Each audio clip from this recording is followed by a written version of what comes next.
Le tout premier outil du coach, c'est lui-même debout. Lui-même debout. Si tu es quelqu'un, tu n'arrives pas à écouter les gens. Tu te fâches très vite. Tu n'es pas patient. Une révolution éducative est en marche à l'école Les Petits Cœurs. Celle d'une école dont les enseignants deviennent des coachs et accompagnent les apprenants dans la construction de leur personnalité et leurs différentes vocations. Une priorité dans la préparation des leaders de demain. Cette transformation est en train de devenir une réalité grâce aux séries de formations dédiées aux enseignants du complexe scolaire Les Petits Cœurs. Et pour la journée du 15 mai 2026, les enseignants ont été entretenus sur le thème de l'enseignant transmetteur à l'enseignant coach. Les enseignants doivent changer de posture.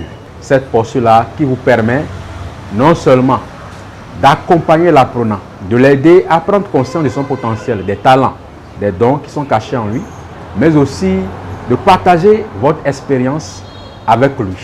Et ce faisant, vous apportez une valeur ajoutée. Vous n'êtes plus l'enseignant là qui donne des ordres, qui se positionne comme une encyclopédie, mais vous devenez en fait un catalyseur de vie. Et l'apprenant peut vous retenir désormais comme celui-là qui a marqué sa vie.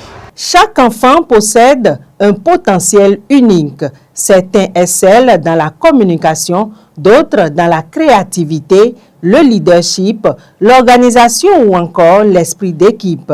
Et le rôle de l'enseignant moderne est justement d'identifier ces richesses pour mieux les développer. Aujourd'hui, les enseignants de l'école Les Petits Cœurs ont suivi une deuxième formation, toujours sur la pédagogie entrepreneuriale. Mais le thème de ce jour est tout aussi intéressant comme le premier. L'enseignant coach, il a beaucoup de rôles à jouer. Il est à l'écoute, il suit l'enfant, pas seulement dans l'éducation, mais aussi dans la vie actuelle. Il aide l'enfant là où ça ne va pas, questionne et il amène l'enfant même à découvrir les solutions, tout ce qu'il faut faire pour y arriver, pour réussir demain. Même dans l'éducation et dans la vie actuelle, l'enfant peut réussir seul. Nous, les enseignants, nous devons focaliser notre attention non sur la pédagogie, mais sur l'andragogie pour donner la connaissance aux apprenants. L'éducation n'est pas le remplissage d'un seau, mais l'allumage d'un feu, a dit William Butler Yeats. À l'école Les Petits Cœurs, l'enseignant devient accompagnateur, révélateur de talent, un guide capable d'aider chaque apprenant à découvrir ses forces, sa personnalité et à prendre confiance en ses capacités. On est ensemble pour réussir maintenant. On est ensemble pour réussir maintenant. Acclamez pour vous-même.